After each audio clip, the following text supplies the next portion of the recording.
نحمده ونصلي على رسوله الكريم اما بعد فقد قال الله تبارك وتعالى كما ورد في سورة آل عمران اعوذ باللہ من الشیطان الرجیم بسم اللہ الرحمن الرحیم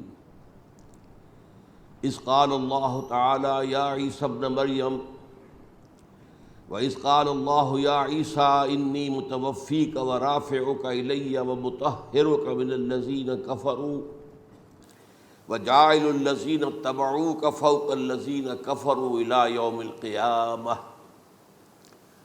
وقال عز وجل كما ورد في سورة النساء وقولهم إنا قتلنا المسيح عيسى ابن مريم وما قتلوه وما صلبوه ولكن شبه لهم وإن الذين اختلفوا فيه لفي شك منه ما لهم به من علم إلا اتباع الظن وما قتلوه يقينا وقال عز وجل كما ورد في سورة المائدة وكنت عليهم شهيدا ما دمت فيهم فلما توفيتني كنت أنت الرقيب عليهم وأنت على كل شيء شهيد وقال عز وجل كما ورد في سورة الزمر الله يتوفى الأنفس حين موتها والتي لم تمت في منامها فيمسك التي قضى عليها الموت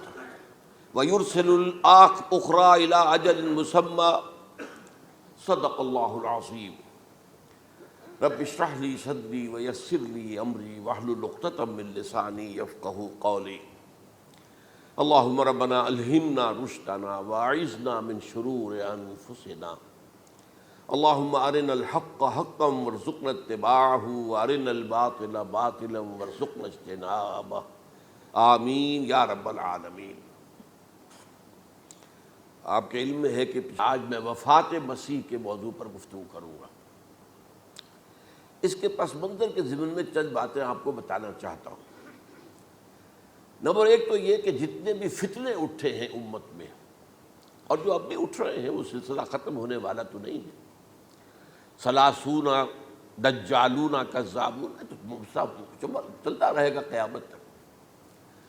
تو ان میں ایک مشترک بات یہ ہوتی ہے کہ وہ کسی ایسے مسئلے کو جس پر کہ موجودۃ الوقت حالات جو ہوتے ہیں ان کے مطابق فضا سازگار ہوتی ہے اور اس کا کوئی جذباتی پہلو بھی ہوتا ہے، لیکن جو امت کے اجماع کے خلاف ہوتا ہے اس پر ڈیرا لگاتے ہیں، اس پر گفتگو کرتے ہیں، اس کو لوگوں کے منوا لیتے ہیں۔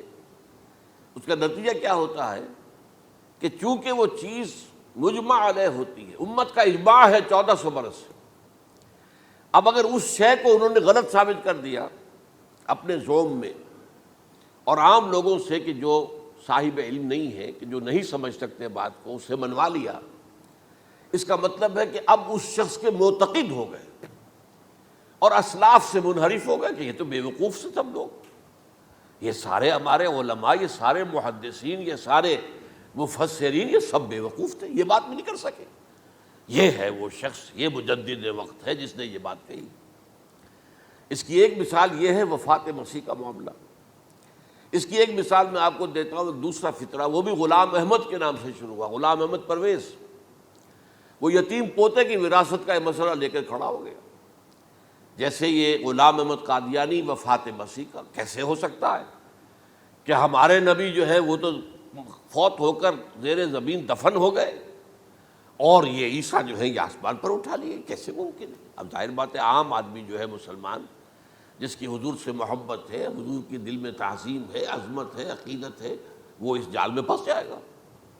پھر وہ اپنے دلائل کے ساتھ اس کو جو ہے وہ، اور چونکہ ماحول بھی جو میں سب عرض کروں گا کہ اس کے موافق ہو جاتا ہے اس وقت۔ غلام احمد پرویز نے کیا کہ یتیم پوتے کا مسئلہ، اب یہ اجماع ہے اگر کسی شخص کا کوئی بیٹا اس کی زندگی میں فوت ہو جائے تو اس کا وراثت میں حصہ نہیں ہوتا، وراثت ہوتی ہے انہی میں جو اس کی موت کے وقت موجود ہو، بیٹے ہوں بیٹیاں ہوں۔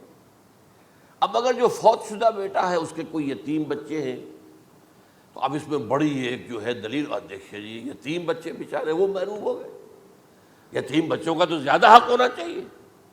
تو یہ تو اب قانون جو ہے اگر یہ اس پر اجماع ہے تو پھر وہی بات کہ یہ سب بے وقوف لوگ تھے، اور یہ تو بڑے سخت دل اور سنگ دل لوگ تھے جنہوں نے یہ بات گھڑ رکھی ہے۔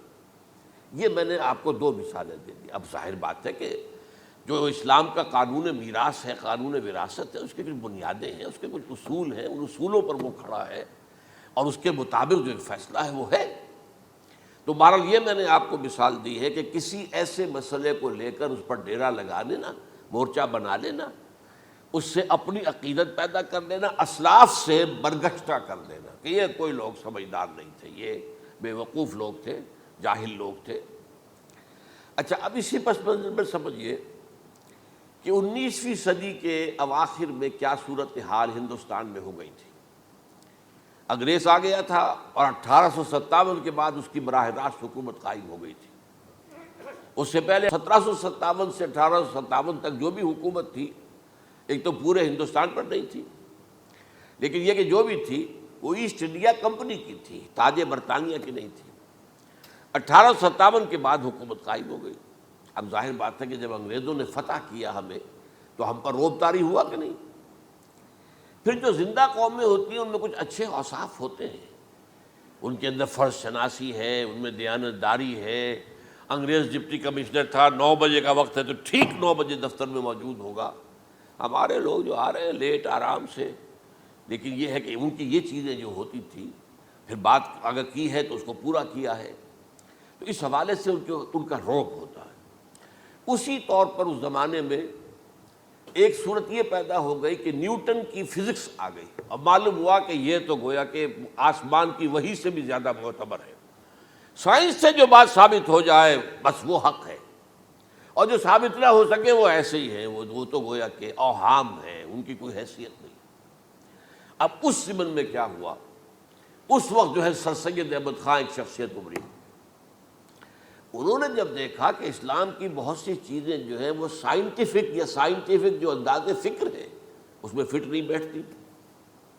یہ فرشتے کس بلا کا نام ہے، سائنس تو نہیں بتاتی ہمیں، لہذا انہوں نے کہا فرشتہ کوئی نہیں ہے، یہ فورسز آف دی نیچر کو فرشتہ کہہ دیا گیا۔ یہ جن کیا بلا ہوتے، کوئی جن ون نہیں ہے، وہ تو سائنس کی اس میں تو نہیں آتے، دکھائی نہیں دیتے، کوئی جن نہیں۔ یہ تو جو مشتعل مزاج کے لوگ ہوتے ہیں انسان، ان کو جن کہہ دیا گیا کہ وہ آگ سے پیدا ہوئے۔ جیسے ہم کہہ دیتے ہیں فلاں شخص غصے میں آگ بگولا ہو گیا، تو آگ تھوڑی ہو جاتا، یہ تو استعارہ ہے۔ اس طرح یہ جو معجزات ہیں یہ کوئی شے نہیں، ان کی بھی فزیکل توجیحات۔ یہ حضرت موسیٰ جب پار ہوئے اپنی قوم کو لے کر سمندر کے، تو یہ کوئی معجزہ نہیں تھا، یہ کوئی حضرت موسیٰ کی ضرب کی وجہ سے پھٹا نہیں تھا سمندر، بلکہ وہ تو مد و جزر کا معاملہ تھا۔ جس وقت سمندر اترا ہوا تھا، جزر میں تھا، تو موسیٰ اپنی قوم کو لے کر گزر گئے۔ جب فرعون آیا اپنے لشکر کے ساتھ تو سمندر مد پر آ گیا، چڑھ آیا، لہذا وہ ہلاک ہوئے۔ تو معجزات کا انکار، ان تمام کے اندر ایسی فضا پیدا ہو گئی تھی کہ جو عقلی اور سائنٹیفک، عقلی سے آگے بڑھ کر، ایک تو عقلی ہوتا منطقی، ایک ہے عقلی سائنٹیفک، کہ اس کے حوالے سے جو چیز اسلام کی فٹ نہیں بیٹھی، جیسے کہ آپ کہتے ہیں round peg in a square hole اور square peg in a round hole. اب اسکوئر پیگ ہے، راؤنڈ ہول ہے، تو آپ کو اس کے کونے تراشنے پڑیں گے تب وہ اس ہول میں جائے گا، لہذا انہوں نے وہ کونے تراشے، اسی کے طرز پر پھر چلے ہیں۔ جو آپ کو معلوم ہے علامہ مشرقی، انہوں نے بھی جب شروع کیا اپنا دھندا، تو ان کے پہلے کتابچے کیا تھے، مولوی کا غلط مذہب نمبر 1، مولوی کا غلط مذہب نمبر 2، مولوی کا غلط مذہب نمبر 3، چھوٹے چھوٹے کتابچے شائع کر رہے ہیں، مولویوں سے علماء سے برگشتہ کر دیا۔ اب معلوم ہوا کہ یہ شخص ہے مجدد وقت، یہ مولویوں کے پاس تو کچھ نہیں ہے۔ اسی کا معاملہ پھر انکار حدیث کی شکل میں آیا، جن میں کہ ایک بڑی شخصیت جو ہے وہ غلام احمد کی، غلام احمد پرویز، کیونکہ اللہ تعالیٰ نے اسے صلاحیت دی تھی، اچھا انشاء پرداز تھا، لکھنا اچھا آتا تھا، بولتا بھی اچھا تھا، تو ظاہر بات ہے فتنہ وہی شخص پیدا کر سکتا ہے جو باصلاحیت ہو۔ جس میں کوئی صلاحیت نہیں وہ کیا فتنہ پیدا کرے گا، وہ نہ دنیا میں کوئی ترقی کرے گا، نہ دین میں کرے گا، نہ فتنہ انگیزی کر سکے گا۔ وہ تو جیسا بھی ہے معاملہ، عام معمول جو ہے لوگوں کا، جیسی بھیڑ چال چل رہی ویسے چل جائے گا۔ تو اس فضا میں اصل میں غلام احمد پرویز نے جو ڈیرا لگایا وہ وفات مسیح پر تھا۔ یہ سب غلط ہے، یہ کہ مسیح زندہ آسمان پر اٹھا لیے گئے کیسے ممکن ہے؟ ممکن ہے یہ کوئی الہونی بات ہے؟ سائنس اس کو مان سکتی ہے؟ وہ تو اصل میں ٹھیک ہے، ان کا کہنا کیا ہے کہ مسیح کو سولی تو چڑھایا گیا تھا لیکن وہ اس پر مرا نہیں، فوت نہیں ہوا، موت واقع نہیں ہوئی۔ پھر جب اس کو اتار لیا گیا تو وہ زخمی تھا، مجروح تھا، لیکن تھا زندہ۔ پھر اس کو غار میں رکھ دیا گیا۔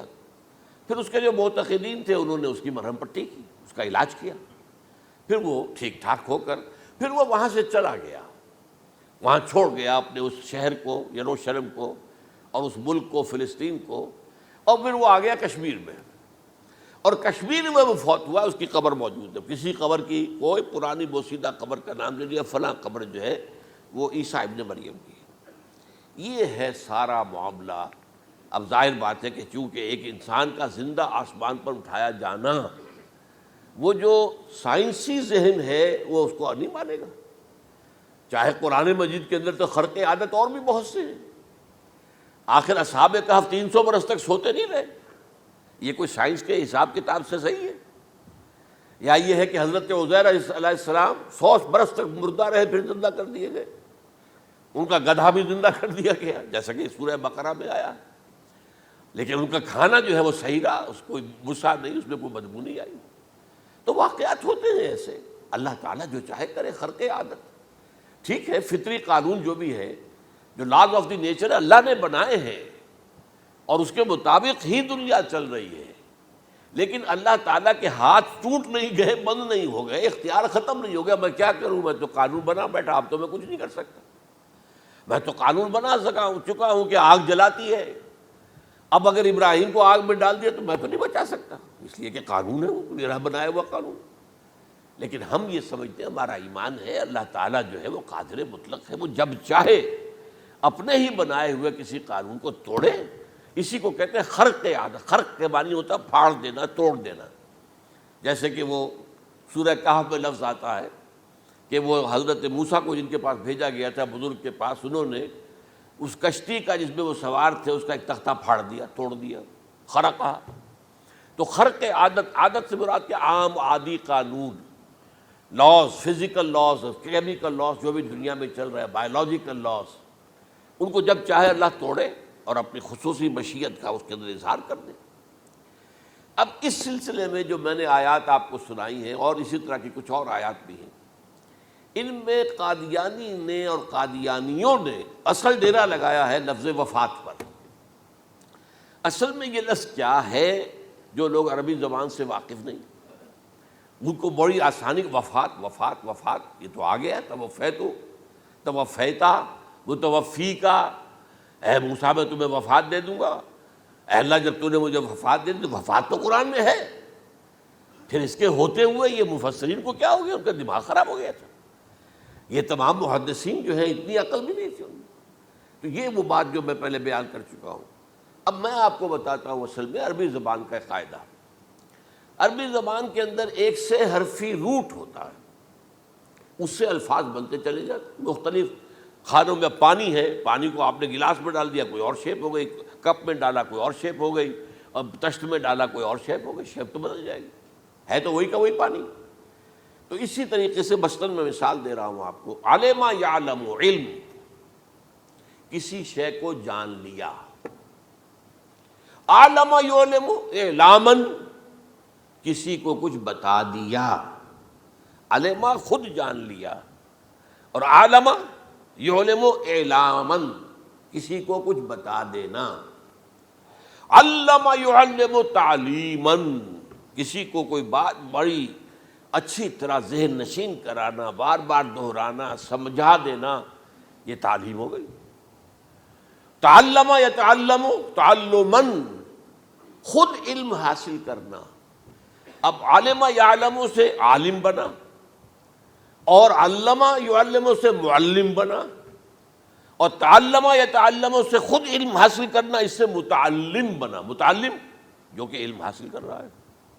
اسی طرح استعلام، علم حاصل کرنا، کسی چیز کے بارے میں جسے ہندی میں کہتے جانکاری حاصل کر لینا، اویئرنیس حاصل کر لینا۔ اب وہی لفظ ہے علم، اب کہیں آپ اس کے مادے کو دکھا کر اور اس کے معنی میں الٹ پھیر کریں گے تو جو شخص عربی زبان سے واقف نہیں وہ تو نہیں جانے گا اس کو۔ اسی طرح کی مثال ہے وفا، وفا یفی، وقا یقی، وفا یفی، اوفا یوفی ایفاءً، وفا یوفی توفیتاً، توفا یتوفا تعفن، اور استیفاء۔ یہ اسی طریقے سے میں نے مثال آپ کو دے دی۔ وفا یفی کے مادے سے اس مصدر سے کوئی لفظ قرآن میں نہیں آیا، لیکن اردو میں آپ کو معلوم ہے نا، بڑا پیارا مصرع ہے، وہ وعدہ ہی کیا جو وفا ہو گیا۔ بھئی وعدہ وفا کرو، وعدہ پورا کرو، اس کے معنی ہے پورا کر دینا، کسی کو کوئی چیز پوری دے دینا۔ اور اس کے بعد اوفا یوفی، اس کے معنی بھی وہی ہے، بھرپور۔ اس سے بنے گا اوفو بعہدی اوف بعہدکم، یہ جو سورہ بقرہ کے 5ویں رکوع میں آیا ہے، یہودیوں تم میرے عہد کو پورا کرو تو میں تمہارے عہد کو پورا کروں گا، تم میرے عہد کو پورا کرو، میں نے تم سے عہد لیا تھا کہ جو رسول نبی امی آئیں گے، نبی رسول امی، اس کو تمہیں ماننا ہے، اس کا ساتھ دینا ہے۔ اوفو بعہدی، اب اس عہد کو پورا کرو۔ اوف بعہدکم، تو میں تمہارے ساتھ برکات خیرات جیسی پہلے رہی ہیں ابھی باقی رکھوں گا۔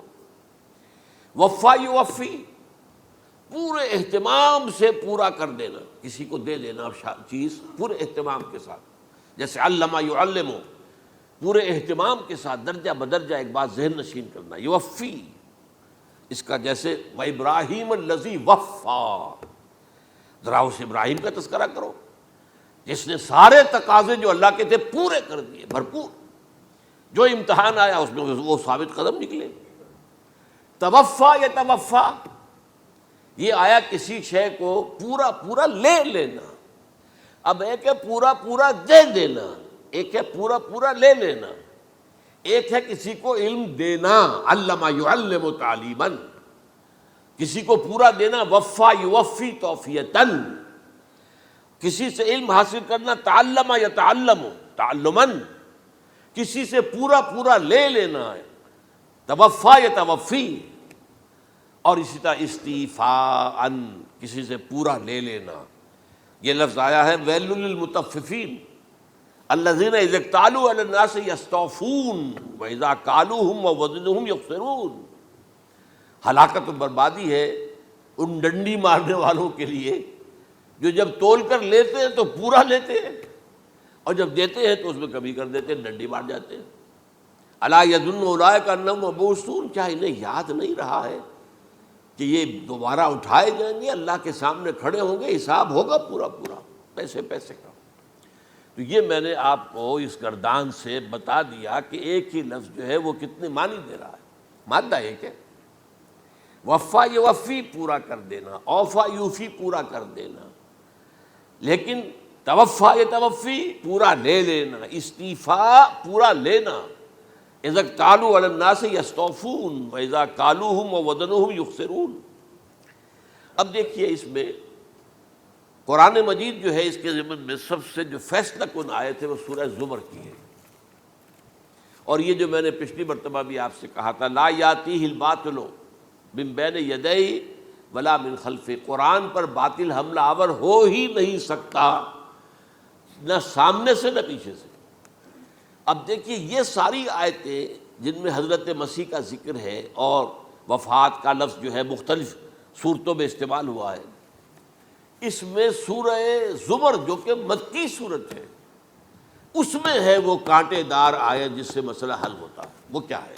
وہ میں نے آپ کو سنائی ہے، اللہ یتوفی الانفس حین موتہا، اللہ قبض کر لیتا ہے، لے لیتا ہے نفس کو اس کی موت کے وقت، واللتی لم تمت فی منامہا، اور جس کے مرنے کا وقت نہیں آیا، مرا نہیں ہے، اس کی نیند میں لے لیتا ہے۔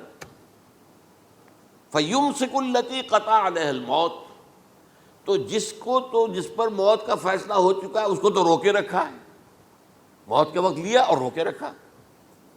اور ویرسل الاخری الی اجل مسمی، اور جو دوسرے ہیں جن کی موت کا وقت نہیں آیا ان کو مؤخر کر دیتا ہے، واپس کر دیتا ہے، لوٹا دیتا ہے۔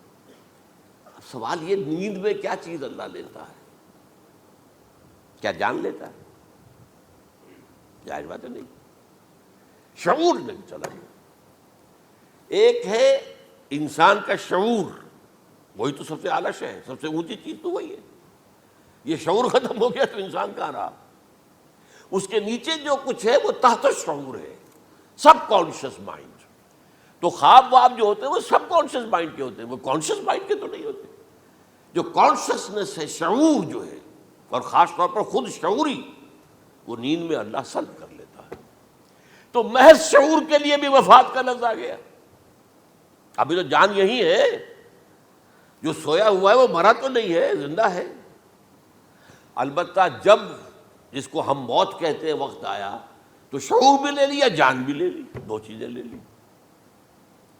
حضرت عیسیٰ پر پورا اطلاق ہوا، مجسم عیسیٰ کو لے لیا، شعور بھی لے لیا، جان بھی لے لی اور بدن بھی لے لیا۔ تو گویا کہ لفظ توفا کا کامل اطلاق تو صرف عیسیٰ پر ہو رہا ہے۔ ہم جب مرتے ہیں تو ہمارا جسم تو یہی رہتا ہے، وہ تو گیا قبر میں، پورا قبض نہیں کیا اس نے، پوری شے کو اپنے قبضے میں نہیں لیا، جسم تو یہی ہے۔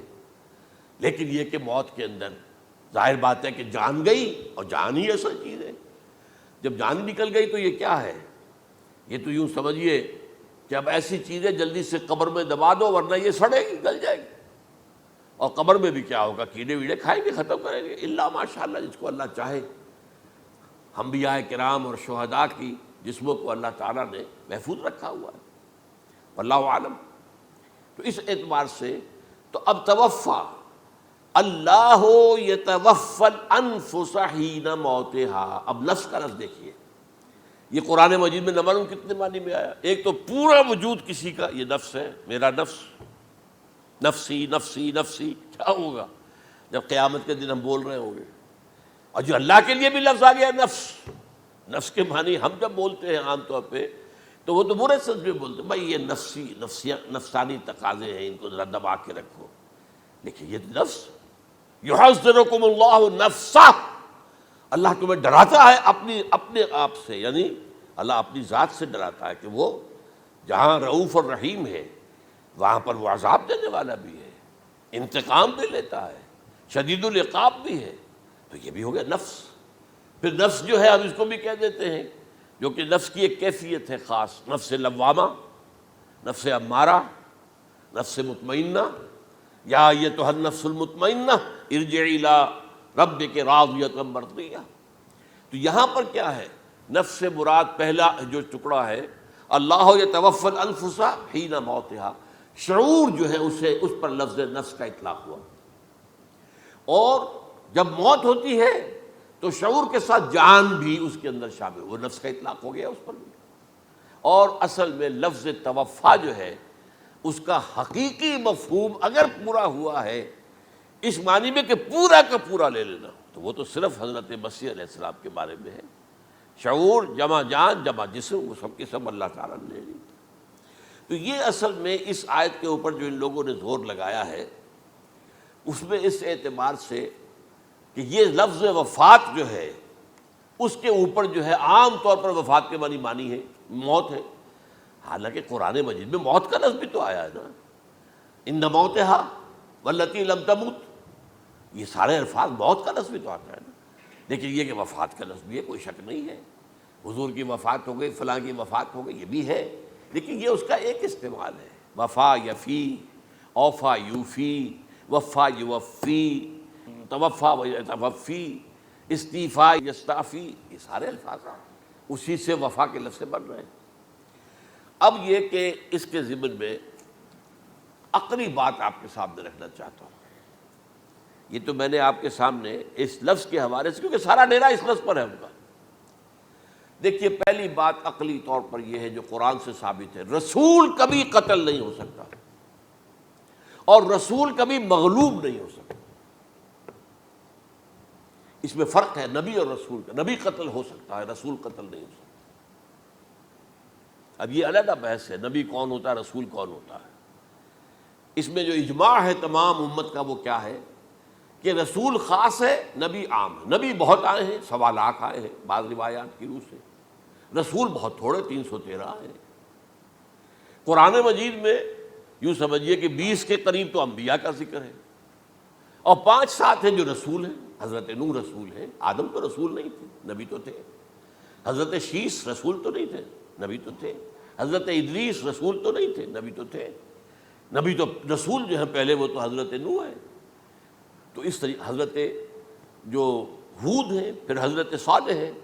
اس حوالے سے نبی اور رسول کے فرق کو سمجھیے تو قرآن کہتا ہے کتب اللہ لاغلبن انا ورسلی، اللہ نے طے کر دیا ہے، لکھ دیا ہے، میں اور میرے رسول غالب آ کر رہیں گے۔ رسول مغلوب نہیں ہو سکتا۔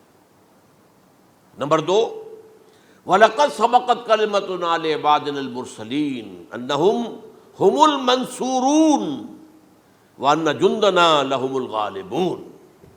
یہ بات ہمارے طرف سے طے کی جا چکی ہے، پہلے سے طے ہو چکی ہے، پہلے سے معین قانون ہے اپنے ان رسولوں کے بارے میں جنہیں ہم نے بھیجا ہو، رسولوں کے، نبیوں کے بارے میں نہیں، کہ وہی منصور ہوں گے، ان کی مدد کی جائے گی لا محالہ، اور ہمارا جو لشکر ہوگا یعنی رسول کے ساتھ جو لوگ ہوں گے وہ اللہ کا لشکر ہے، وہ حزب اللہ ہے۔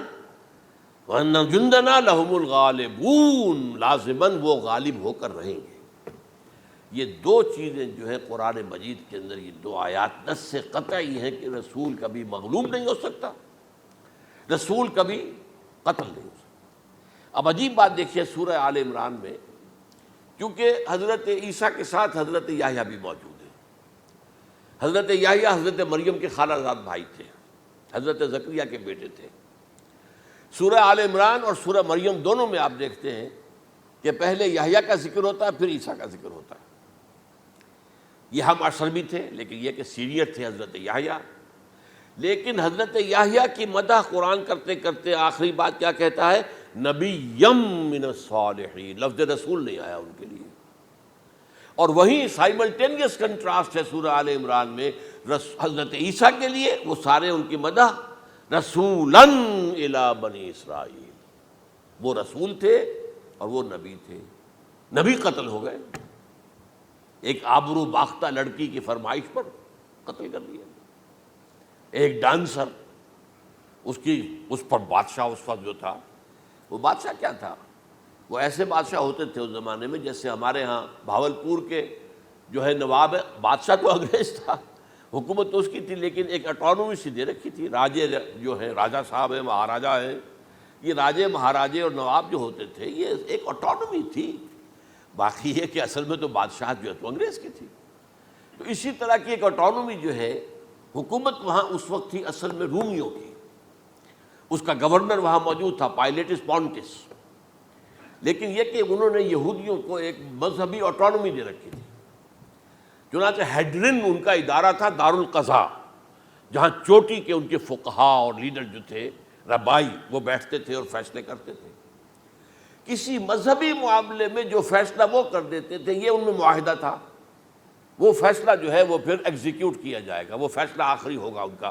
وہ خود تو سزا نہیں دے سکتے، سزا تو گورنر دے گا، لیکن یہ کہ اگر ہیڈرن جو ہے ان کا جو وہ ہے ادارہ ٹاپ کا، وہ اگر سزا دے دے، سلا دے، تو گورنر کو وہ سزا دینی پڑے گی۔ یہ ان کا طے تھا معاملہ۔ تو اس نے حضرت مسیح علیہ السلام کو مرتد قرار دیا، جو ہیڈرن ان کا سب سے اونچا ادارہ تھا۔ اس اعتبار سے ان کو جو ہے، لیکن جیسا کہ میں بتا رہا تھا کہ حضرت عیسیٰ رسول تھے، وہ قتل نہیں ہو سکتے تھے، مغلوب نہیں ہو سکتے تھے، لیکن حضرت یحییٰ نبی تھے، ان کو وہی جو اس وقت کا جو یہودیوں میں سے جو بادشاہ تھا نام کا، جو ہیروڈ اینٹیپاس، یوں سمجھیے کہ اس نے کچھ بہت حرام کاری کی ہوئی تھی، شاید اپنے بھائی کی کسی بیوہ کو، وہ مجھے ایگزیکٹلی یاد نہیں ہے، بغیر اس کے کہ وہ مدت پوری ہو پھر نکاح ہو، اسے اپنے گھر میں ڈالا ہوا تھا، اور اس کی جو لڑکی تھی اس کے اوپر بھی عشق آ گیا تھا، آپ کو دل آ گیا تھا، شادی بھی کرنا چاہتا تھا اس سے، اور اس کا ڈانس تھا، اس پر کہا مانگو کیا مانگتی ہو۔ تو اس نے کہا، اس لیے کہ حضرت یحییٰ جو ہے تنقید کرتے تھے بہت کہ یہ تم کیا حرام کام کر رہے ہو، تم نے جس طریقے سے جس عورت کو گھر میں ڈالا ہوا ہے تم گناہ کر رہے ہو، تم شریعت کے خلاف کام کر رہے ہو۔ اس کو کہا تھا یو ڈاٹر آف سن، اس لڑکی کو کہا تھا تم جو کہ گناہ کی بیٹی ہو. اور وہ ناراض تھے, اور وہ ملکہ بھی جو تھی اس وقت تھی, اور یہ اس کی بیٹی بھی بہت ناراض تھے. تو انہوں نے کہا, مجھے وعدہ لے لیا کہ دیکھو جو کہہ رہے ہیں, جو مانگوں گی مانگنا پڑے گا. ہاں مانگوں گا, مجھے یحییٰ کا سر چاہیے.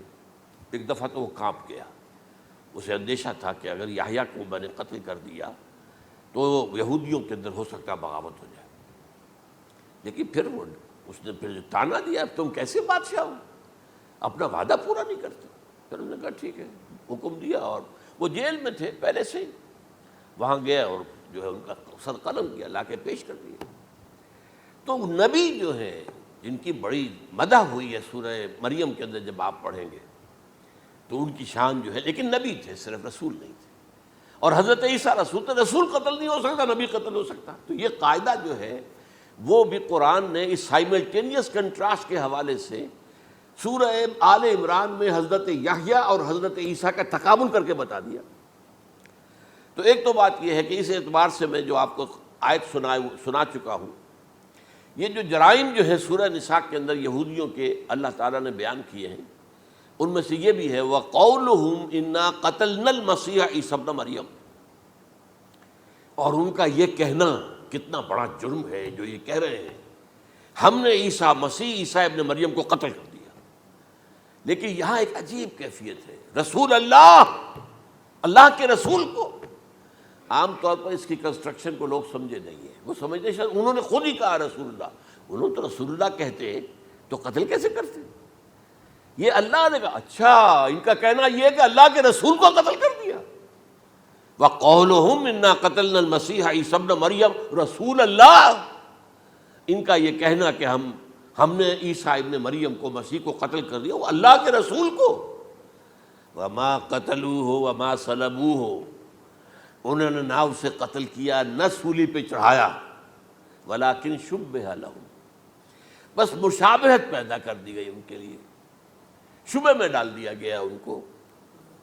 وَإِنَّ الَّذِينَ اخْتَلَفُوا فِيهِ لَفِي شَكٍّ مِّنْهُ, اور جو لوگ اختلاف کر رہے ہیں ان کے بارے میں وہ بس شکوک میں مبتلا ہیں. مَا لَهُم بِهِ مِنْ عِلْمٍ, ان کے پاس کوئی علم نہیں ہے. إِلَّا اتِّبَاعَ الظَّنِّ, صرف گمان کی پیروی کر رہے ہیں. وَمَا قَتَلُوهُ يَقِينًا, اور ہرگز قتل نہیں کیا. یہ کلیئر سورہ نساء کی آیت نمبر 157 ہے. اب یہاں ایک سوال پیدا ہوتا ہے, پھر کون قتل ہوا؟ واقعہ تو ہوا ہے, سولی کا واقعہ ایک ہسٹوریکل واقعہ ہے. پھر کون صلیب پہ چڑھا؟ حضرت عیسیٰ تو صلیب پر نہیں چڑھ سکتے, اس لیے کہ صلیب کی موت کو سمجھا جاتا تھا بہت ذلت کی موت ہے, بہت حقارت کی موت ہے, بہت ملعون موت ہے. تو جب عیسیٰ مغلوب نہیں ہو سکتے تو صلیب پہ کیسے چڑھا دیے جائیں گے؟ قتل ہونا تو بعد میں ہوگا نا, پہلے تو آپ صلیب پر لٹکائیں گے اس کو نا, تب وہ جب مرے گا تو کہیں گے قتل بھی ہو گیا, ہم نے قتل کر دیا.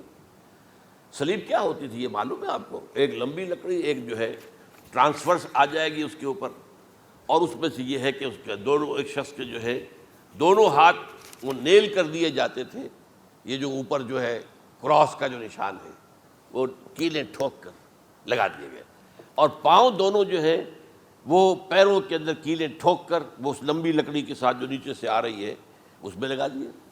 اب وہ بلیڈنگ ہو رہی ہے, اس کا جو حال ہے پتلا ہو رہا ہے, اس کا رفتہ رفتہ سسک کر مرتا ہے نا, اسی لیے اسے کہتے ہیں بڑی ملعون موت ہے. ایک ہے آپ نے پھانسی دی کسی کو, ایک جھولا جھولتا ہے اور گیا, ختم ہو گیا.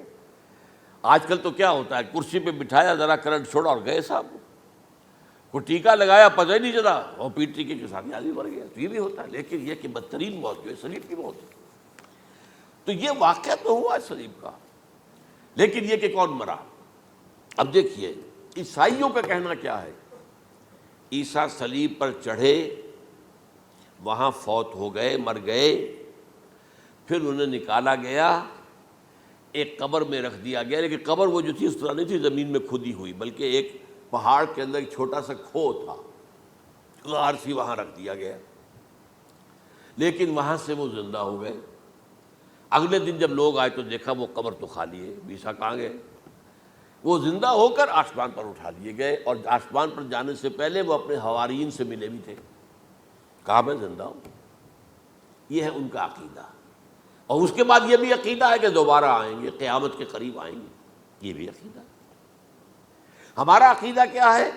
نہ سولی پر چڑھے نہ قتل ہوئے، بلکہ اللہ نے انہیں اٹھا لیا، بل رفعہ اللہ الیہ، اللہ تعالیٰ نے انہیں اٹھا لیا۔ جیسے کہ آتا قرآن میں، یا عیسیٰ انی متوفیک ورافعک الیہ، اے عیسیٰ میں تمہیں قبض کر لوں گا، قبضے میں اپنے لے لوں گا اور اپنی طرف اٹھا لوں گا، رافعک الیہ، یہ قرآن مجید کا قول ہے۔ البتہ یہ ہمارا بھی عقیدہ ہے کہ وہ دوبارہ آئیں گے، وَإِنَّهُ لَعِلْمٌ لِلسَّاعَةِ، وہ قیامت کی ایک عظیم ترین نشانی ہوں گے کہ جب وہ آئیں گے، اور اس کے بعد جو ہے یا جو اینٹی کرائسٹ ہوگا کہ جو کہ جھوٹا عیسیٰ ہوگا، جھوٹا دعویٰ کرے گا، جسے کہ مسیح الدجال کہا گیا، اس کے ساتھ مقابلہ ہوگا، اسے قتل کریں گے، اور تمام یہودی اس کے بعد قتل ہو جائیں گے، جو بھی اس وقت تک کفر پر قائم رہیں گے۔ اگر ان میں سے کوئی اس وقت حضرت عیسیٰ پر ایمان لے آئے تو وہ شاید بن جائے۔ بہرحال یہ ہے یہود، ان کا جو ہے قادیانیوں کا وہ عقیدہ کیا ہے؟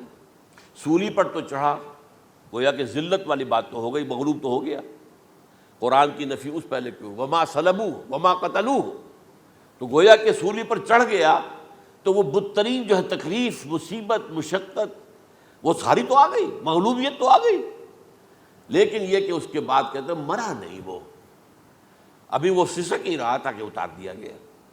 اس کے بعد اس کے جو شاگرد تھے، حواری تھے، انہوں نے مرہم پٹیاں کی، پھر وہ ٹھیک ہو کر چلا گیا کہیں اور، ہجرت کر گیا اپنی قوم سے جو ان کے خیال میں کشمیر ہے، اور یہاں آ کر وہ طبی موت مر گیا۔ بات اللہ اللہ ختم ہوا معاملہ۔ ہم کیا کہیں؟ ہم تو صرف یہ کہتے رہے ہیں، 1300 برس تک ہم نے یہ کہا ہے کہ ہمارا ایمان ہے قرآن پر کہ ان پر نہ صلیب دیے گئے نہ قتل ہوئے، انہیں اٹھا لیا گیا۔ کب اٹھایا یہ ہمیں معلوم نہیں تھا، کس مرحلے پر اٹھایا یہ ہمیں معلوم نہیں تھا، پھر سولی پر کون چڑھا یہ ہمیں معلوم نہیں تھا، لہذا کسی تفسیر میں آپ کو نہیں ملے گا، کہیں نہیں، نہ قرآن میں ہے، نہ حدیث میں ہے، نہ کسی تفسیر میں۔ یہ تو پچھلی صدی کے دوران جو پوپ کی لائبریری ویٹیکان میں، اس سے ایک نسخہ برآمد ہوا، انجیل برنباس۔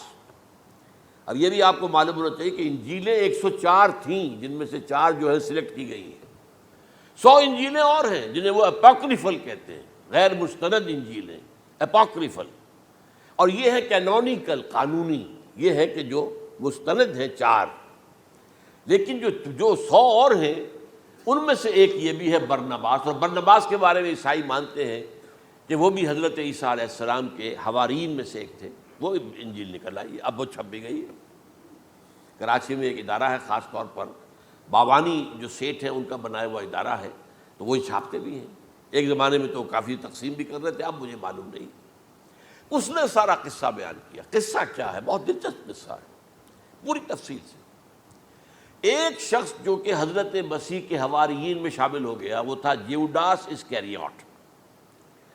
یہ شخص اصل میں تھا ایک زیر زمین تنظیم وہاں چل رہی تھی، زیلوٹس، انڈر گراؤنڈ موومنٹ، تاکہ ہم رومنوں کی حکومت یہاں سے ختم کریں اور اپنی پوری حکومت اور آزادی حاصل کریں۔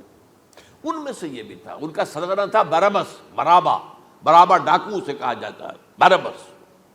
ظاہر بات ہے کہ قانون شکن تھا تو ڈاکو ہی تھا۔ اچھا، ان میں سے یہ شخص جو ہے، اس نے جیوڈاس نے حضرت عیسیٰ کے معجزے دیکھے بہت، اور اتنا یقین ہو گیا اسے کہ یہ شخص جو ہے عیسیٰ، یہ ایک مرتبہ اگر رومیوں پر لعنت بھیج دے، کرس کر دے، تو رومی ختم ہو جائے۔ لیکن ان سے کئی دفعہ جو ہے پھیر ڈال کر، ہیر پھیر کے ساتھ کوشش کی گئی کہ رومیوں کے خلاف وہ کوئی جو ہے وہ لعنت ملامت کر دے، وہ نہیں کرتے تھے۔ یہ ایک علیحدہ بات ہے، کیوں نہیں کرتے تھے، یہ اس وقت میرا موضوع نہیں ہے۔ منہاج عیسوی کیا تھا، منہاج موسوی کیا تھا، منہاج محمدی کیا تھا، ان میں فرق ہے۔ لِكُلٍّ جَعَلْنَا مِنْكُمْ شِرْعَةً وَمِنْهَاجًا، سورہ مائدہ میں آیا ہے، تمام رسولوں کے لیے ہم نے ایک ایک منہاج، ایک ایک شریعت علیحدہ علیحدہ دی ہے۔ بہرحال منہاج عیسوی کچھ اور تھا، تو یہ نہیں کہتے تھے۔ اب اس نے کیا کیا کہ وہ اپنے ڈاکو سرغنے سے اجازت لے کر ان کے حواریین میں شامل ہو گیا، اعتماد حاصل کیا، اور بار بار کوشش کی کہ یہ بد دعا دے دیں، رومیوں کو نہیں دی۔ اب اس نے سوچا کہ انہیں اگر ذاتی طور پر تکلیف پہنچے گی تو زبان سے کلمہ نکل ہی جائے گا نا کوئی لعنت کا. اس نے پکڑوایا حضرت عیسیٰ کو، کیونکہ جب یہ فیصلہ ہو گیا تھا ان کے قتل کا، ہیڈرن جو ہے ادارہ وہ دے چکا تھا، اس کا فتویٰ تھا یہ واجب القتل ہے، یہ مرتد ہے، لہذا اس کو قتل کر دیا جائے. اور یہ فیصلہ جو ہے وہ رومی گورنر تک پہنچایا جا چکا تھا. رومی گورنر یہ یہاں تک کا، یہ سینٹ جو متی کی انجیل ہے اس میں موجود ہے، بھائی ہمارے پاس تو اس کا کوئی جرم نہیں ہے، ہمارے ہاں کوئی ایسی بات اس کی نہیں ہے جس سے کہ ہم اسے واجب القتل قرار دیں. ان کا نہیں، ہمارا حکم ہے، ہمارا فیصلہ تمہارا طے ہے، چاہے مذہبی معاملے میں کوئی فیصلہ ہمارا ہوگا تو تمہیں جو ایگزیکیوٹ کرنا ہوگا. بہرحال اس وقت حضرت مسیح روپوش ہو گئے گرفتاری سے بچنے کے لیے. ایک باغ میں تھے وہ، وہاں پر رات کے وقت انہوں نے اپنے حواریین کے ساتھ لاسٹ سپر کہتے ہیں اس کو، لاسٹ سپر کھانا کھایا، آخری کھانا تھا. اور اس کے بعد اس میں فرمایا آج کی رات تم میں سے ایک میرے خلاف غداری کرے گا. یہ کہہ کر حضرت مسیح تو ایک کوٹھڑی میں چلے گئے جو ہوتی ہے باغ کے اندر، کوئی کھرپے ورپے جو ہے، کوئی وہاں پہ کسیاں رکھی ہوئی، تو اس میں خود جا کر عبادت میں مصروف ہو گئے. اپنے حواریین سے کہا کہ تم بھی عبادت کرو. وہ حواریین سو گئے. اب یہ اسکریوٹ جو ہے یہ اٹھا، یہ گیا رومیوں سے جا کر کہا میں پہنچا دیتا ہوں عیسیٰ تک، پکڑوا دیتا ہوں، آؤ میرے ساتھ. 30 ان کے آدمی آئے. اس سے کہا باغ کے باہر کھڑے رہو تم، میں اندر جاؤں گا، تھوڑی دیر کے بعد تم آنا، جسے میں کہوں اے میرے استاد، پکڑ لینا اسی کو. یعنی رومنز کو معلوم نہیں تھا کہ یہ کون ہے عیسیٰ، لیکن یہ کہ یہ تو یہودیوں کو معلوم تھا نا سب کچھ. ہوا کیا کہ وہ جب اندر آیا ہے اور کوٹھڑی میں داخل ہوا، اسی وقت اس کی شکل بدل دی گئی حضرت مسیح کی. شبہ لہم، مشابہت پیدا کر دی گئی، شبیہ بدل دی گئی، اور چھت پھٹی، 4 فرشتے اترے اور حضرت مسیح کو لے کر آسمان پر چلے گئے. تو باہر آیا وہ، تو جیسے ہی وہ یہ باہر آیا وہ باقی ہماری جاگ گئے، اے ہمارے استاد. اسی وقت جو ہے وہ رومی داخل ہو گئے، تو پکڑ لیا. تو اصل میں گرفتار ہوا ہے برنباس کی انجیل کے مطابق یوڈاس اسکریوٹ، وہ سولی چڑھا ہے. لعنتی موت اس پر آئی. کیوں آئی ہے؟ غداری کی اس نے، بٹرے کیا حضرت مسیح علیہ السلام کو. تو وہ تو مستحق تھا، کوئی ظلم نہیں تھا. اگر عیسیٰ کی جگہ کسی اور کو دے دیا جاتا ایسے کسی کو پکڑ کر تو وہ تو ظلم ہو جاتا نا، اس کا تو کوئی جرم نہیں تھا. تو یہ تو واقعی مجرم تھا. وہ سولی چڑھا ہے اور حضرت عیسیٰ کو اٹھا لیا. یہ ہے وہ ساری تفصیل جو کہ انجیل برنباس کے اندر موجود ہے. The gospel of our Lord according to Saint Barnabas, یہ اس کا نام ہے. ایونجیلیم برنابے، یہ جو ہے یونانی زبان میں اس کا نام ہے یا لیٹن میں. بہرحال یہ ہے معاملہ. تو پہلی بات تو یہ ہے کہ عقلی طور پر رسول نہ مغلوب ہو سکتا ہے نہ قتل ہو سکتا ہے. ہمارا عقیدہ ہے وہاں ماں صلبوہ و ماں قتلوہ. لیکن یہ کہ اگر یہودی، اگر جو قادیانی مانتے ہیں سولی چڑھ گئے تو صلیب تو ہو گئی، قرآن کی نفی تو ہو گئی، ہاں مرا نہیں، یہ دوسری بات ہے. دوسری بات یہ ہے کہ رسولوں کے باب میں اللہ کا قانون کیا ہے. اگر کسی قوم کی طرف رسول کو بھیجا اور اس قوم نے بحیثیت مجموعی انکار کر دیا، رد کر دیا، ریجیکٹ کر دیا، پوری قوم ہلاک، اور رسول اور اس کے جو چند ساتھی ایمان لے آتے تھے وہ وہاں سے ہجرت کر کے چلے جاتے تھے. لیکن ہجرت کر کے جاتے تھے تو اس کے بعد کسی اور مقام پر کریں گے اہل نظر تازہ بستیاں آباد. پھر وہاں پر ایک قوم انہوں نے جو ہے اپنا مرکز بنایا، ایک نئی امت کھڑی ہو گئی. اس کی سب سے بڑی مثال کیا ہے؟ قوم عاد ختم ہوئی حضرت ہود علیہ السلام کو ریجیکٹ کرنے کے باعث ہلاک کر دی گئی.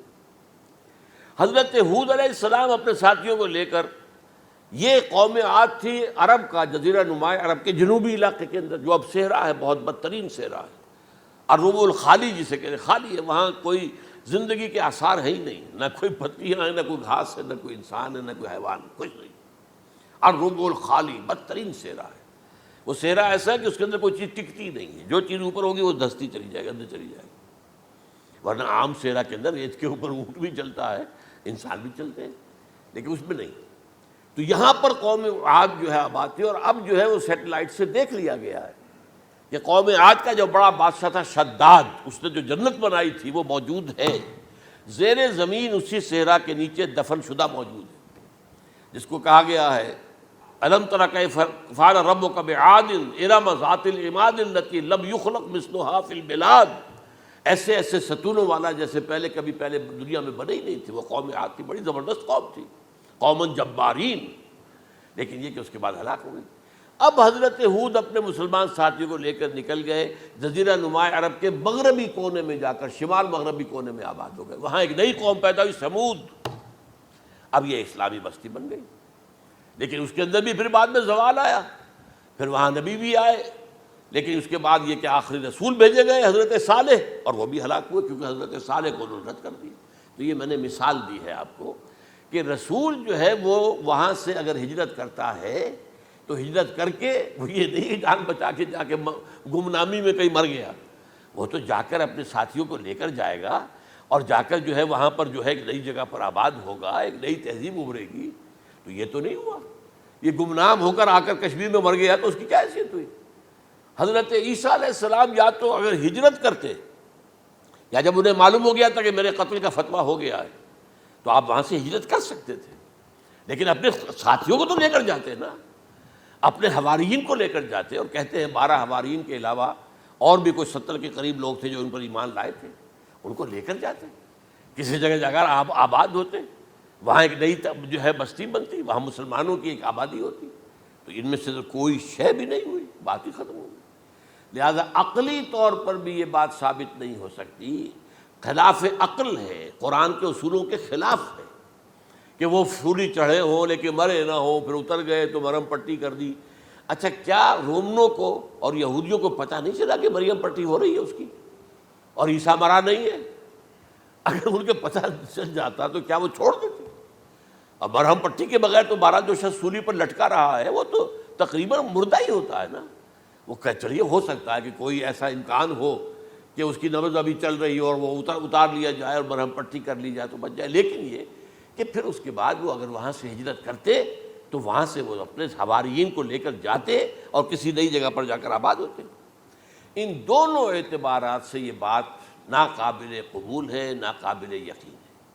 لیکن اسی مسئلے کو لے کر انہوں نے، جو جیسا کہ میں نے بتایا تھا، وفات ہو گئی، کیسے ہو سکتا ہے ہمارے نبی جو سید المرسلین ہیں وہ تو زیر زمین دفن ہو گئے اور یہ جو آسمان پر اٹھا لیے گئے، یہ کیسے ہو سکتا؟ بس اس کے اوپر عام لوگ جو ہیں وہ متاثر ہوئے، اور خاص طور پر وہ سائنٹیفک مائنڈ جو بن گیا تھا، تو چونکہ سائنس کے اس خاکے کے اندر وہ بات فٹ نہیں بیٹھتی، لہٰذا ان لوگوں نے اس کو قبول کیا۔ اب یہ کہ یہ جو واحد استثناء ہوا ہے یہ کسی اور کے ساتھ نہیں ہوا۔ ویسے حضرت مسیح کی پوری شخصیت مستثنیٰ ہے، بن باپ کے تو کوئی اور رسول پیدا ہوا ہی نہیں، نہ نبی پیدا ہوا۔ پھر وہ معجزے جو حضرت مسیح کو ملے کسی نبی کو نہیں ملے۔ حضرت صالح کو ایک ہی معجزہ ملا تھا نا ایسا کہ لوگوں نے کہا کہ تم یہ اس چٹان میں سے ابھی ایک گابن اونٹنی برآمد کر کے دکھا دو، وہ دکھا دی گئی، پھر ہلاک کر دیے گئے۔ لیکن جو اور معجزے حضرت مسیح کو دکھائے ہیں وہ بچپن میں بولے ہیں، گود میں تھے یا پگوڑے میں تھے، بولے ہیں انی عبد اللہ آتانی الکتاب وجعلنی نبیا۔ یہ بات نہ ہوتی تو حضرت مریم کے کیا حشر کرتی قوم کہ تمہاری بغیر شادی کے یہ کہاں سے لے آئی ہو تم، یہ تو ولد الزنا ہے۔ پھر تو یہ سارا معاملہ جو ہے حضرت عیسیٰ بولے ہیں وہاں پہ، خود وہ بچہ بولا ہے۔ اب اس کے بعد بولنے کی لوگوں کے اندر کیا گنجائش تھی؟ زندہ کو مردہ کر دینا، ثم بإذن اللہ، مردہ زندہ ہو گیا، اور تخلیق حیات، ایک پرندہ بنانا گارے کا، پھونک مارنا اور اڑتا ہوا پرندہ بن جائے، ایک کوڑی کے جسم پر ہاتھ پھیرنا اور کوڑ ختم، ایک مادرزاد اندھے کی آنکھوں پر ہاتھ پھیرنا اور بینائی آ گئی۔ یہ سارے معجزات مستثنیٰ شخصیت ہے۔ ان کا یہ استثناء کیوں کیا گیا، یہ بڑی تلخ بات ہے، یہ یاد کر لیجیے، کیونکہ یا تو قوم اسی وقت ہلاک کر دی جاتی جیسا کہ ہوا قوم نوح، قوم ہود، قوم عاد، قوم سمود، قوم شعیب، یہ ہوا کہ نہیں ہوا؟ اور صدوم اور عمورہ کی بستیاں جہاں حضرت لوط بھیجے گئے، اور آل فرعون جو ہلاک کیے گئے، یا تو پوری قوم ہلاک کی جاتی؟ نہیں، یہ یوں سمجھیے کہ اس پورے معاملے کو درمیان میں سے ایک وقفہ دے دیا گیا، حضرت عیسیٰ کو اٹھا لیا گیا، اور حضرت عیسیٰ دوبارہ آئیں گے. یہ کیوں کیا گیا؟ اب اس میں بڑی تلخ بات آپ سے کہہ رہا ہوں، یہ آپ کے لیے قبول کرنا آسان نہیں، حلق سے نیچے اٹھنے کی مشکل سے. اس قوم کو زندہ رکھا گیا ہے جو ملعون اور مغضوب علیہم قوم ہے. سب سورہ فاتحہ میں مفسرین لکھتے ہیں ضالین یہ نصارہ ہیں اور مغضوب علیہم یہ یہودی ہیں. اور قرآن کہتا ہے لعن الذین کفروا من اہل الکتاب علی لسان داؤد عیسی ابن مریم، لعنت کی گئی ایک ملعون اور مغضوب قوم کے ہاتھوں. آخری امت محمد اور اس کا بھی بہترین حصہ، اس پر عذاب ان کے ہاتھوں آئے گا. عربوں پر عذاب یہودیوں کے ہاتھوں، اس لیے ان کو بچایا گیا. یہ میں نے کئی دفعہ واقعہ سنایا، مولانا اصلاحی صاحب بتایا کرتے تھے، کیونکہ وہ راجپوت تھے، یو پی کے راجپوت مشرقی حصے کے، کہ ہمارے ہاں کوئی نوجوان اگر کوئی بڑی گری ہوئی حرکت کرتا تھا تو اس کے سر پر چمار کے ذریعے، چمار کے ہاتھوں جوتا لگوایا جاتا تھا. اگر راجپوت کے سر پر راجپوت کا جوتا گرا تو چلو تکلیف تو ہوئی، لیکن یہ کہ راجپوت ہی کا جوتا گرا ہے نا، پڑا ہے. لیکن راجپوت کے سر پر چمار کا جوتا، جس کو آپ انگریزی میں کہتے ہیں to add insult to injury, وہ تکلیف بھی ہے جوتا کھانے کی اور انسلٹ ہے کہ ایک چمار مار رہا. یہ امت سب سے خیر امت ہے، کنتم خیر امت اخرجت للناس. اس کے لیے عذاب بھی بدترین آئے گا. اور کن پر آئے گا؟ اس امت کا جو اصل نیوکلیس ہے عرب، جس کے بارے میں حضور کی حدیث موجود ہے ویل للعرب، عرب کے لیے بہت بڑی ہلاکت. اور آج ہماری نظر میں آ رہا ہے وہ ملعون اور مغضوب علیہم قوم، ان کے سینے کے اندر خنجر کی طرح بھونکی گئی ہے. اور 30 کروڑ کے قریب عرب بے حمیتی، بے غیرتی، بزدلی، کمزوری، ذلت، مسکنت کی مثال بنے ہوئے. کوئی بول سکتا ہے اس اسرائیل کے خلاف؟ کوئی بول سکتا ہے؟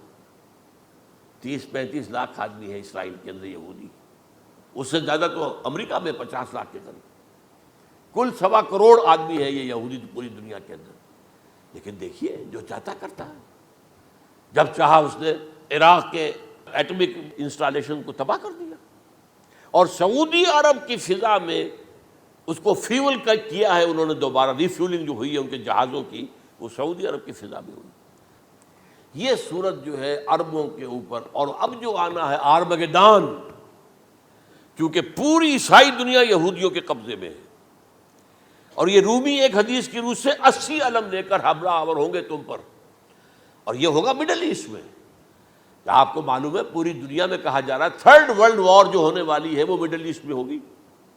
اور میں ٹوائنبی کا قول آپ کو سنا چکا ہوں، 1950 کا قول ہے اس کا. یہ اس وقت تک تو سوال ہی پیدا نہیں ہوتا تھا. سارا تصادم جو ہو رہا تھا وہ ایک طرف روسی اور اس کے ساتھی تھے، روس اور اس کے ساتھی، دوسری طرف یہ مغربی یورپ اور امریکہ تھا. کوئی مسلمانوں اور عیسائیوں کی کسی جنگ کا تو کوئی امکان نظر ہی نہیں آتا تھا. لیکن ٹائنبی نے کہا ہے، جو سب سے بڑا فلاسفر آف ہسٹری ہے 20ویں صدی کا، کہ اب جو جنگ ہوگی بڑی، جو اس نیکسٹ سینچری کی، 21st سینچری کی، وہ در حقیقت کمیونزم کے درمیان اور کیپٹلزم کے درمیان نہیں ہوگی، بلکہ عیسائیوں اور مسلمانوں کے درمیان ہوگی. یہ میں اس کا حوالہ بھی پورا آپ کو دے چکا ہوں، اس نے یہ کہاں یہ بات کہی. تو یہ ہے، یہ بات جان لیجیے. اور مڈل ایسٹ میں ہوگی، گریٹر اسرائیل بنے گا. حدیث میں خبریں، یہ سارے مسلمان ممالک تمہارے ہاتھ سے نکل جائیں گے مسلمانوں.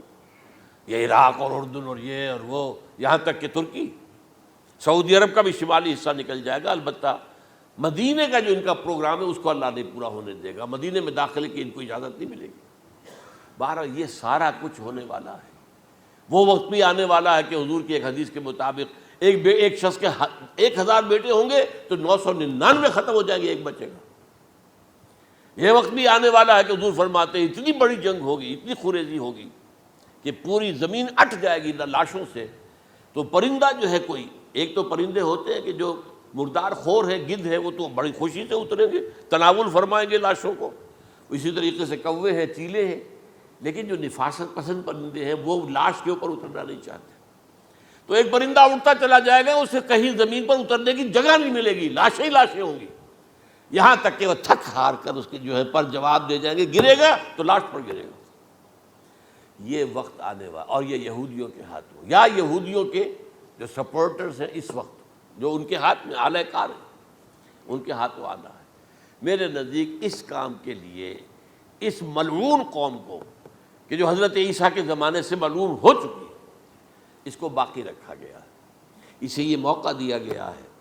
اس نے اسرائیل بنا لیا ہے، تقریباً 2000 سال کے بعد وہ دوبارہ آ کر آباد ہوئے اس سرزمین میں جہاں سے نکال دیے گئے تھے 70 عیسوی کے اندر۔ یہ سارا کچھ کیوں ہو رہا ہے؟ تو در حقیقت میرے نزدیک واللہ عالم حکمت خداوندی اس میں یہ ہے، انہیں روک کر رکھا گیا ہے اور حضرت عیسیٰ کو اٹھا لیا، پھر وہی عیسیٰ آئیں گے اور انہی کے ہاتھ میں یہ ہلاک ہوگا۔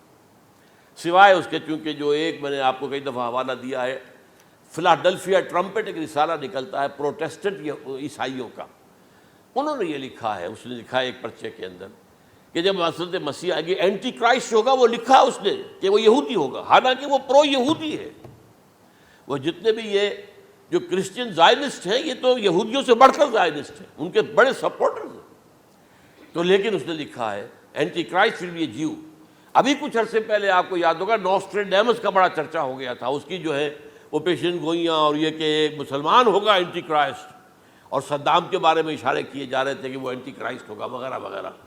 لیکن انہوں نے لکھا ہے کہ وہ اینٹی کرائسٹ یہودی ہوگا، اور اس نے لکھا 80% یہودی قتل ہو جائے گا۔ یہ میں نے ایک تعویل کی ہے اپنے ذہن میں کہ 20% شاید وہ ہوں جو حضرت عیسیٰ کی جو سیکنڈ کمنگ ہے، آمد ثانی کے موقع پر ان پر ایمان لے آئیں اور وہ بچ جائیں۔ لیکن جو بھی حضرت عیسیٰ کا انکاری ہوگا وہ ختم کر دیا جائے گا، جیسے قوم نوح ختم ہوئی، قوم ہود ختم ہوئی، قوم عاد ختم ہوئی، قوم صالح ختم ہوئی، اسی طریقے سے۔ تو یہ قانون خداوندی پورا ہونا ہے۔ بس ایسے ہی ہے جیسے کسی کو پھانسی کا حکم تو ہو گیا ہو لیکن ابھی ایگزیکیوشن نہ ہوئی ہو، ہوتا ہے 2 سال 3 سال گزر جاتے ہیں کہ پھانسی کا حکم ہے، لیکن یہ کہ اب وہ پھانسی نہیں ہو رہی ہے، وہ اپیلوں در اپیلوں معاملہ چل رہا ہے۔ یہ ہے میرے نزدیک واللہ عالم، اللہ تعالیٰ نے یہ کوڑا ان مسلمانوں کے لیے رکھا ہوا ہے کہ جن کے رتبے ہیں سوا، ان کی سوا مشکل ہے۔ جتنا اونچا مقام اللہ نے دیا عربوں کو، ان میں حضور کو اٹھایا، ان کی زبان میں اپنا آخری کلام نازل کیا، تو ان کی ذمہ داری بھی بہت ہے۔ جن کے رتبے ہیں سوا، ان کی سوا مشکل ہے۔ اقول قولی ھذا واستغفر اللہ لی ولکم ولسائر المسلمین والمسلمات۔